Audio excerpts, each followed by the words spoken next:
কেমন আছো প্রত্যেকে? Good afternoon. আজকে খালি মনে হচ্ছে যে গত সোমবার আমরা দার্জিলিং বেড়াতে গেছিলাম। তো যাই হোক, গত সপ্তাহটা ভীষণ ভালো করে আনন্দে ঘুরে কাটিয়েছি। তারপর ফিরে এসেই আবার গত দুদিন ছিল আমার এক্সিবিশন। তো আজ থেকে আবার বাড়িতেই আছি। তো আজকে ভেবেছিলাম সকাল থেকে ঘরটা একটু পরিষ্কার করব, পুজো সাফাই। মা দুর্গার আসতে তো আর বেশি বাকি নেই, এখন শুধু দিন গোনার পালা। সামনের সপ্তাহ থেকেই দেবীপক্ষ শুরু, কিন্তু আজকে না আর হয়ে উঠলো না, কেননা আমার সকালবেলা ঘুম থেকে উঠতে একটু দেরি হয়ে গেছে। সেই জন্য ভাবলাম থাক, কাল থেকেই শুরু করবো। তো আজকে আমি লাঞ্চে এই শাকটা বানিয়েছি, যে শাকটা আমি নর্থ বেঙ্গল থেকে নিয়ে এসেছিলাম, সেই তিথি শাকটা। বলেছিলাম তোমাদের সঙ্গে রেসিপিটা শেয়ার করব।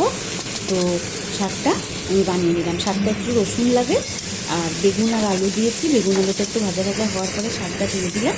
দিয়ে একটু নাড়াচাড়া করতে করতে যখন নরম হয়ে গেল, তখন জল দিয়েছি। আমি না সব শাকেই একটু জল দিয়ে সেদ্ধ করে নিয়েছি। আর এই শাকটাতেও একটু কাঠি কাঠি, তো একটু সেদ্ধ না করলে ভালো লাগবে না।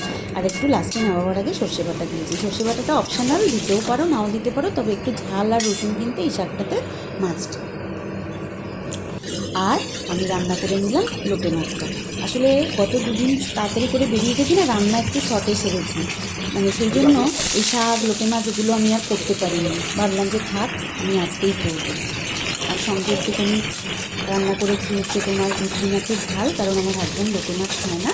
আর আমি আবার লোটে মাছটা ওই শুকনো শুকনো খেতে পারি না। শুকনো শুকনো মানে ওই যে ঝুরঝুরে অনেকে করে, ওটাও খুব টেস্টি হয়, কিন্তু আমার আবার ওইটার থেকে আমি একটা ঝোল মতন করি।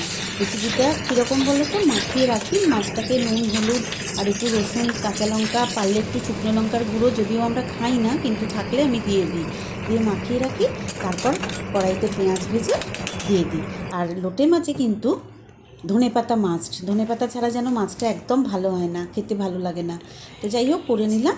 আর আরেকটা জিনিস, আমি নর্থ বেঙ্গল থেকে কতগুলো জিনিস কিনেছিলাম, বিশেষ করে মানে দার্জিলিং থেকেই কিনেছিলাম জিনিসগুলো, তোমাদের দেখাবো বলেছিলাম, কিন্তু এসে না একদম সময় পাইনি গো। সেই ব্যাগ শুদ্ধ ওইভাবেই রেখে দিয়েছিলাম। তো আজকে ভাবলাম দেখিয়ে নিই। আমার আলমারিতেও তোলা হয়নি, জিনিসগুলো পড়ে আছে, আবার আসলে এসে বেরিয়ে গেছি না। তো দুটো জুতো কিনেছি মেয়ের জন্য, মেয়ে ভীষণ জুতো ভালোবাসে, আর দার্জিলিংয়ে খুব ভালো জুতো পাওয়া যায়, তো ওর জন্য জুতো কিনলাম। আর আমি একটা মাফলার আর একটা মাথার একটা ব্যান্ড কিনেছি।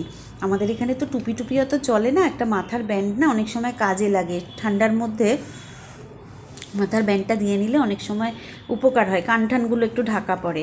আর একটা ড্রেস কিনেছি। এই ড্রেসটা জানি না মানে ভালো হলো কি না, তবে ড্রেসটা 2 in 1। তুমি গরমের সময় এমনি পরতে পারবে, আর শীতের সময় এর উপরে একটা সোয়েটার আছে, সোয়েটারটা দিয়ে তুমি পরতে পারবে, মানে এর সাথেই আর কি সোয়েটারটা।